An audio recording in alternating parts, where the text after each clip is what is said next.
is a 2000 Pontiac Firebird Trans Am WS6, and it's one of my favorite American cars from its era.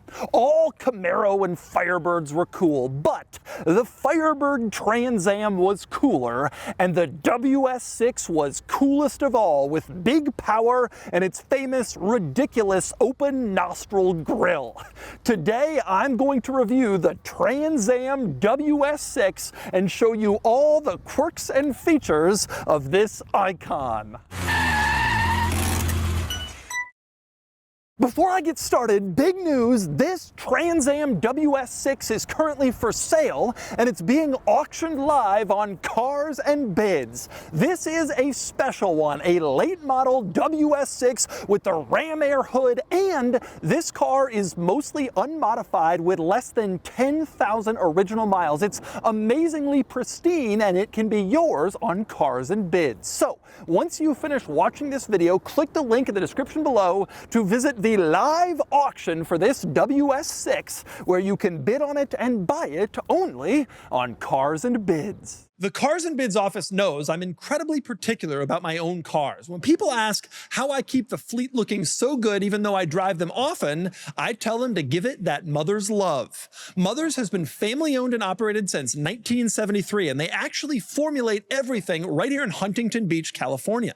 I've been using their California Gold line for years because it's built by car enthusiasts for car enthusiasts. It's the easiest way to ensure your personal car collection stays protected without spending all day in the driveway. Because honestly, there's just no shine like Mother's. To celebrate our new partnership, Mother's is giving away 5 prize packs. Head over to the link in the description to enter for your chance to win, but hurry because the contest ends May 31st. Visit mothers.com to find out more and to buy Mother's products. All right, time for the quirks and features of the 4th gen Pontiac Firebird Trans Am WS6. There's a lot to say, and let's start from the start. This car, the 4th gen, came out for the 93 model year, and its design was radical at the time. It was a very distinctive look, this sort of aerodynamic shape, but also an actual era where both the Firebird and the Camaro, which was its twin, they sort of came to a point at the front, and then all of their lines were rising down the side, getting higher and higher up throughout the belt line and ending up pretty high at the end of the car. It was sort of this wedgy aero shape that was really a totally different look from other Camaro models. Unlike the modern Camaros ever since this car, there was absolutely no retro in this design. It wasn't any part of the design language. It was a totally new and totally distinctive thing, the way these cars looked. And it wasn't beloved. People thought it was okay, some people thought it was pretty cool, but mostly people think the 4th gen F-body cars, that's their internal code, they were a little bit weird looking, a little bit 90s to be honest, which of course was their era, but also the design maybe a little bit too sign of the times and topical and not as long lasting as something else may have been. And beyond the somewhat controversial design, there was also the fact that the early Camaro and Firebird models weren't particularly beloved themselves for their performance. The base model, the V6, had only 160 horsepower when it came out, squarely into economy car territory by today's standards, and the V8 had 275 horses, which was better, but still not exactly light your hair on fire fast. Thankfully, the cars improved as the years went on, and the power grew. And that leads us to this, the Firebird Trans Am WS6, which was absolutely the best of breed. The Trans Am models were the highest performance Firebirds, and the WS6 was the highest performance Trans Am. So, what made it so special? Well, let's start with the nostrils, the ram air intake. That's what they called it, because it was these openings in the front that would literally literally allow air to pass through and get rammed into the engine to maximize the horsepower. Now, in period, when this car came out, everyone hated the way these nostrils looked. These big gaping openings in the front that didn't really work with the aerodynamic and arrow-shaped design language that sort of started low at the bottom and raised up. Well, now the low starting was interrupted by these weird nostrils that brought air into the engine. But it literally was functional. They were open more for more airflow. I gotta say, I've always loved them. I was 12 years old when this car came out. I was a teenager as it went through production, and I thought it looked so ridiculously over the top, aggressive, absurd, but it completely fit in with the rest of this car's design language, which was so out there and so arrow-shaped and really trying to make sure it looked fast even standing still. To me, the nostrils always made sense, and they've kind of come to define this WS6 as sort of the ultimate feature, the ram air hood. But more important than the ram air nostrils is what they fed air into, specifically the big ol' 5.7 liter V8. Now, the WS6 came out in '96, and the early cars had smaller nostrils. It looked better, but less airflow meant less power, and those only made 305 horses. A couple years later, they decided to bump things up, both the power output and the nostril size. And so the later WS6 cars have 325 horsepower and 350 pound-feet of torque.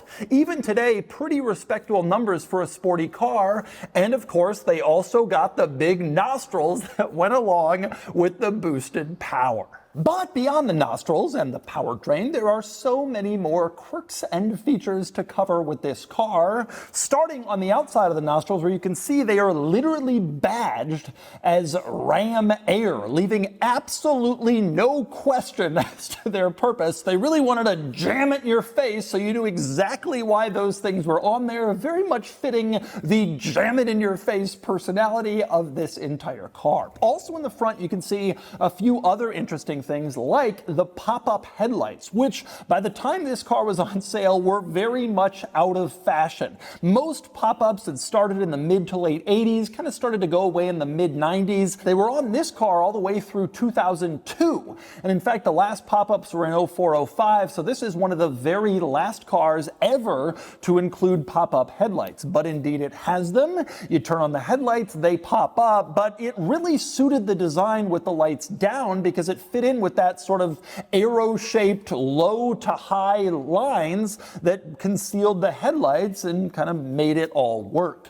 Also interesting up front, you can see the fog lights, which are actually inset in the bottom bumper, sort of in the center of the car, rather than on the edges of the bumper like a lot of fog lights. And then at the very middle, you have this panel with the Firebird logo, the famous screaming chicken, that kind of brought it all together at this point at the very center of the car. These were very pointy cars, like I mentioned. They had this arrow shape that literally did come to a fixed point at the very front, like an aircraft maybe would have, and it was definitely an unusual design, and you can see that as you look closer at details like that. Now, moving on to the side of the car, you can see the wheels. These wheels are interesting because they are distinctive to the WS6. The regular Firebirds didn't get them, but most importantly because they actually have WS6 branded center caps, which is really weird. It didn't say Firebird or Pontiac, it said WS6, the name of the performance package for this car. And in fact, if you look really closely at the center caps in small print, it literally says performance and handling package on the center caps, which I suspect this is the only vehicle ever to write out the name of an option package on the wheel center caps. That is the WS6 Trans Am, and again, making sure everything was in your face. And indeed, it should be noted that the WS6 Performance and Handling Package was indeed a performance and handling package. Not only did this car get extra horsepower courtesy of the nostrils and those distinctive wheels, but it also got sport suspension. It was a firmer ride and it was tuned for a little more stiffness and a little better handling than other Firebird models would have had. And it included this massive rear wing. You can see this wing basically starts right behind the door line, only a few inches behind that, and then rises up all the way to the rear of the car, where you can see it's supported by 4 separate supports mounted on the tailgate. It is a massively large wing, although you don't really notice it that much when you're looking at the car from the side, primarily because the wing really fits in with the design ethos of that low front end kind of rising up to the back. It almost seems like the wing just continues the lines that are already existing in the car, even though really it does come up pretty far in back, and it's a pretty big piece of what you see when you're looking at this car from the rear end, but look at it from the side and it just sort of fits that rising beltline profile that goes down the whole car. Now, speaking of the rear of this car, once again, it's in your face badging central back here. You can see at the top, Trans Am. Right under that, you have the Firebird logo, the famous screaming chicken. Under that, you have Pontiac, which is not only spelled out on the rear, but in large letters imprinted into the bumper cover and painted to make sure you knew exactly what you were looking at. And you also have a WS6 badge back here, which again says Performance Package. This time they weren't touting the handling prowess like they did on the center caps, but you still had the very special WS6 badge, just so everybody always knew what was going on. Also, you'll notice this car has Texas license plates, which I believe are fitted to WS6 Firebird Trans Ams from the factory. Now, back here, the other big thing was the WS6 had quad exhaust pipes, at least by 2000 it did, and that meant you could really hear that big old V8 breathe. Take a listen to a couple of revs from a naturally aspirated old school muscle car V8.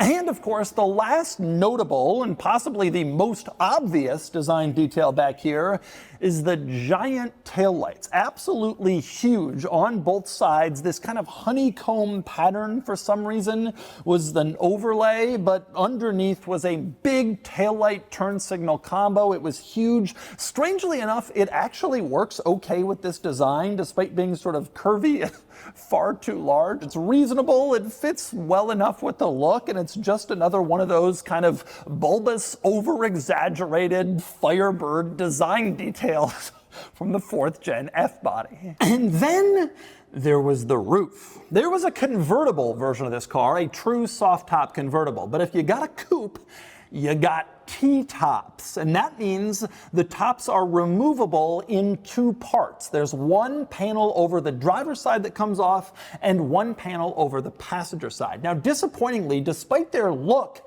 these T-tops are not actually glass. They're painted, and underneath in the passenger compartment, there's a headliner cloth panel here, so you couldn't use the T-tops as sunroofs and see out of them unless you took them off. And then, of course, you were inviting the hot sun and the wind as well. But they were still a pretty cool thing to have. And they are very easy to remove once you unlock them. There is a lock that keeps the T-tops in place in the car, and the key is a completely separate key from the one you put in your ignition. You gotta save your T-top key, because otherwise these will be stuck in place. Once you unlock the T-tops, there is a latch that you can use to actually unlatch them, pull them off, and again, takes 2 seconds, easy to take them off, and of course they fit in the cargo area so you can carry your T-tops around with you. And then there was the interior. You open the Firebird's absolutely massive door and you are greeted by its biggest drawback, the cheapness of this interior, which was mentioned in every period review. It was true even then, and it's only gotten truer as the years go on. You see it in the door panel the second you open it up with this switch panel panel door handle area where it's all a bunch of cheap plastic, big panel gaps, and colors that don't really match up. This stuff is not well integrated and not particularly well designed, and it's basically all over the entire interior. You look around and you can see it's mostly cheap plastic, which was very true of all General Motors cars from this era, and indeed also true of this one as well. Just sort of a general look around the interior proves that. But when you look more closely, you see it too. The steering wheel has these ugly plastic buttons, very cheap, with big gaps between them. The center control stack has these cheap looking gray buttons and dials on the radio and the climate controls. And again, gaps everywhere. Nothing looked particularly cohesive, and certainly nothing looked high quality. Now, that was part of the point of this car. It was intended to give you a lot of power and a fun driving experience for not that much money. And General Motors could have made this interior a lot better, but it would have made the car more costly, which would have gotten away from what the Firebird was all about. Nonetheless, it was, even for that standard, unusually cheap feeling, and that's always been something that has dogged these cars. This sort of thought that General Motors just didn't really try that hard in this area. In fact, probably the best example of that came in the passenger footwell, where there is famously a large hump. The hump is there because there's some mechanical part underneath they needed the hump for, but it's always been kind of a symbol of how they just didn't really engineer things all that well, that they couldn't figure out another place to not have a hump in the passenger footwell. But indeed, all of the 4th Gen F bodies do, and it's always been kind of an iconic symbol of this car. With all of that said, there are a few bright spots in here. Like, for example, the fact that you had a CD player, which in 2000 was absolutely not a given, even on high-end luxury cars, but you had it in this car in the Pontiac Monsoon sound system, which would have been a pretty cool luxury touch back in the day. And it would have been the exact type of touch that would have appealed to someone driving a Firebird, being able to play the latest CDs at full volume. And then you have the steering wheel buttons, which may not be attractive, but they're very functional. Steering wheel audio controls was absolutely not all that common in the late 90s and early 2000s. A lot of cars didn't have them, so it's pretty interesting to see that here. You can control your CD player from your fingertips. I also absolutely love the Screamin' Chicken logo mounted right here at the bottom of the center control stack, the Firebird logo. It looks really cool, although I will say it's the only Firebird touch in this entire interior. General Motors was so eager to parts share and cut costs for this car that they didn't give it any special stuff, and so that's the only thing in this whole interior that lets you know you're in a Firebird. The headrests don't have a logo, the seat backs, the steering wheel, the door sills, none of it. It's just that one little Screamin' Chicken. Now, you can see here you also have a Hurst shift knob, although that is an aftermarket addition. It is not factory to this car. The factory shift knob is actually right here in the glove box, and you can see it was kind of more standard, typical unit. I will say, even though this is a pristine, unmodified 10,000 mile car, that Hurst shift knob is exactly right. It should be here, and it fits the character of this car so beautifully. Now, there are also in this car a few rather interesting controls that I am surprised by. For example, the traction control switch has its own little home right here next to the Screamin' Chicken, away from everything else. Its own little dedicated spot where you can turn on and off the traction control to really get those tires loose if you want it. Over on the left of the steering wheel, you had this switch for the fog lights, which doesn't really match up with any other switch design in the entire car. I think it must have been an afterthought. They just were like, God, we need the fog light switch.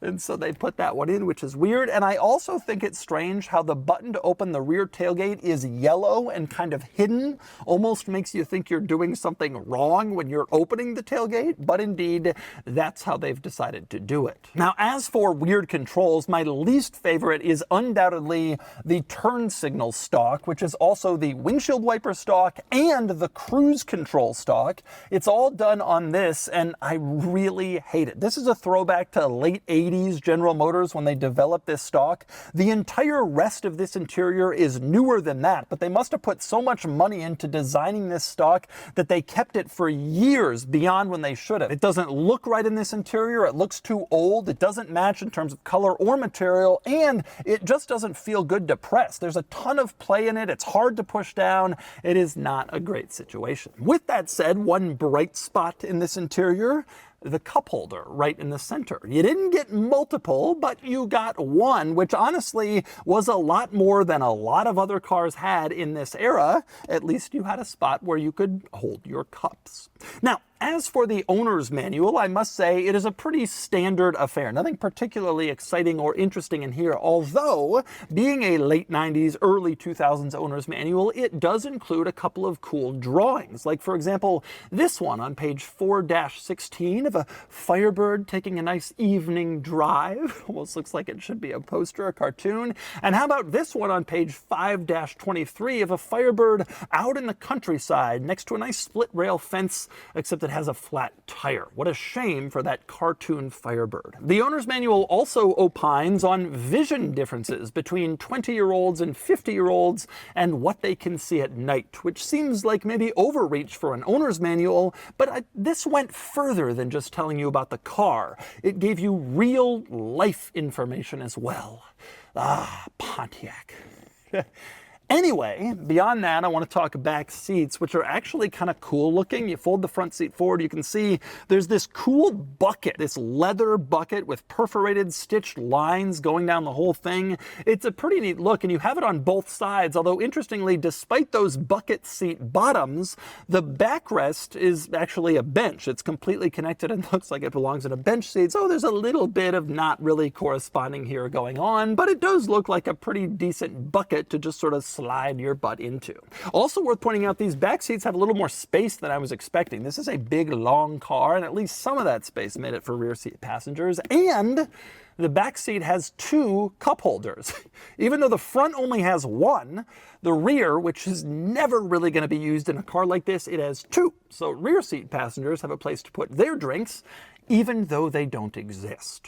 And finally, we move on to the cargo area. You stick the key in this hole in the back, you twist it, tailgate pops right open, and then you get access. You can see a big hatchback tailgate, and there's decent space back here. There is an aftermarket subwoofer in this car because, of course there is. A Hurst shift knob, an SLP air intake, and an aftermarket subwoofer. Those were standard fare for these Firebirds in the early 2000s. Even if you were never going to drive your car like this one, 25 years and 10,000 miles, you basically had to do that stuff. Your buddies would peer pressure you into it. But even beyond the subwoofer, there's decent storage back here. You can see some storage in the area around the subwoofer, and then some extra below that in this lower area where there's actually pretty good space for a couple of suitcases if you wanted to go on a trip in your Firebird. And with this big old V8, of course you did.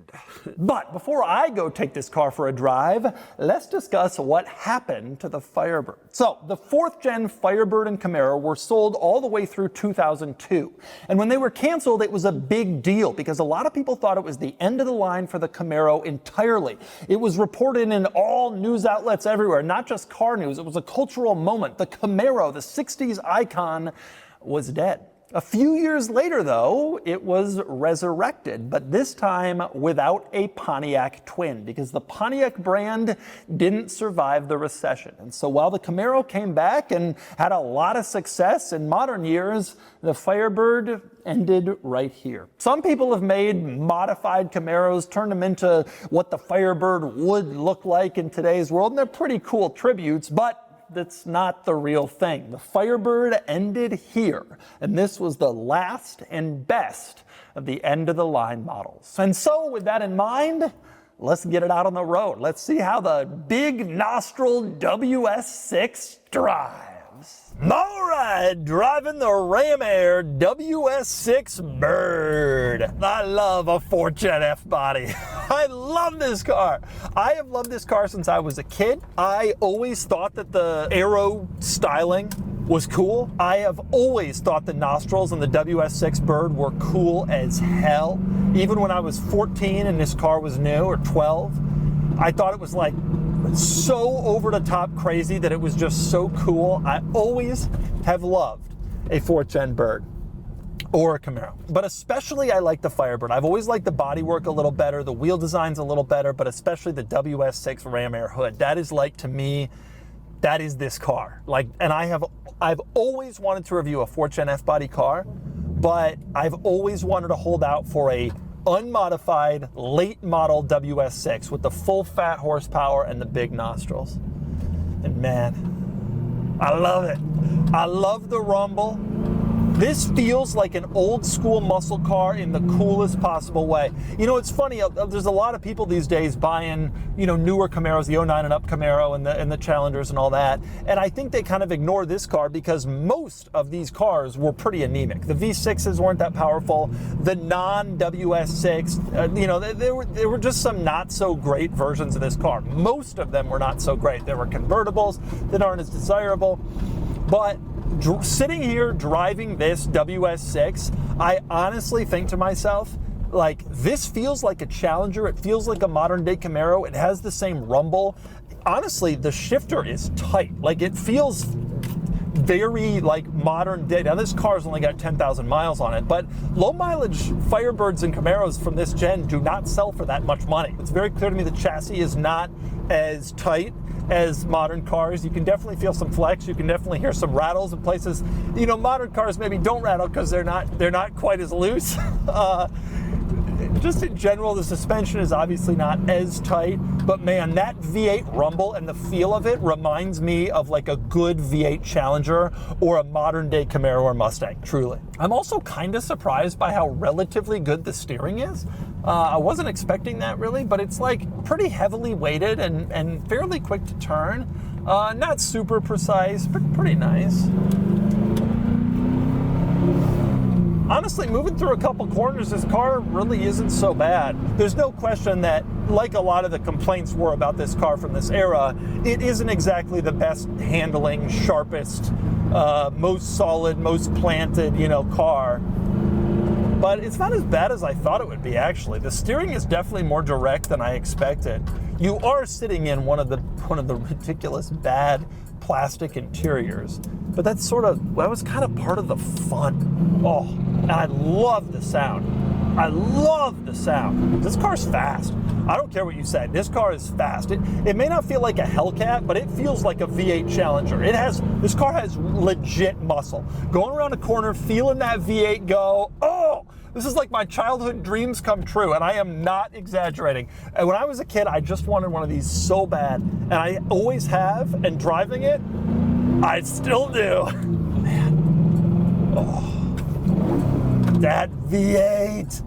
Yeah. Yeah, steering and handling could be better, but honestly, given all the horror stories I've heard over all the years about Mustangs and Camaros from this era, I don't think this car handles that bad. It's relatively precise, the steering. It's not as floaty as I expected. It's not as body rolly as I expected. It's not as skittish or unpredictable or diving into corners with heavy understeer or long overhangs. I don't know what to do. I gotta say it. I love it.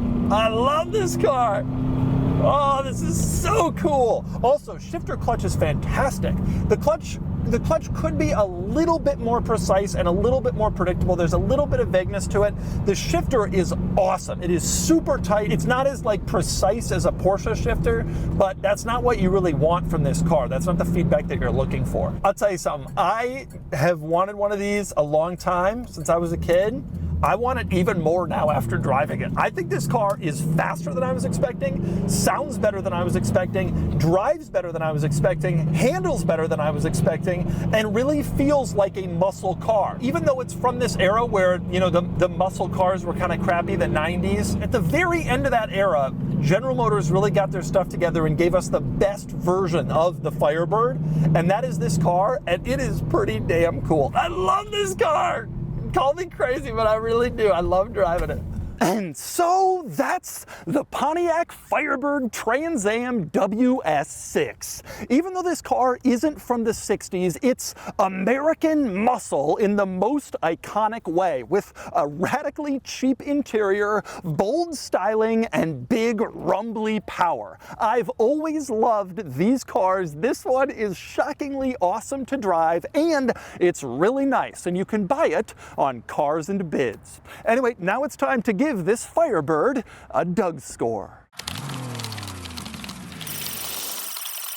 And the DougScore is here, 53 out of 100, which puts the WS6 here against some similar cars. Honestly, exactly where you'd expect, losing out to the more powerful stuff like the Corvette Z06 and to the more refined stuff like the 996 Porsche 911 Carrera 4S, but beating out obviously lesser cars like the Pontiac Solstice GXP and the Chrysler Crossfire. What I didn't expect was just how wonderful this car was as a nostalgic experience. The amazing 90s aero look, the rumbly V8, the big power, the cheap interior. The WS6 may not perform like a modern Camaro, but that's almost the appeal. It's not as effortless, but more fun to try and wrangle. I truly loved every minute I spent with the WS6.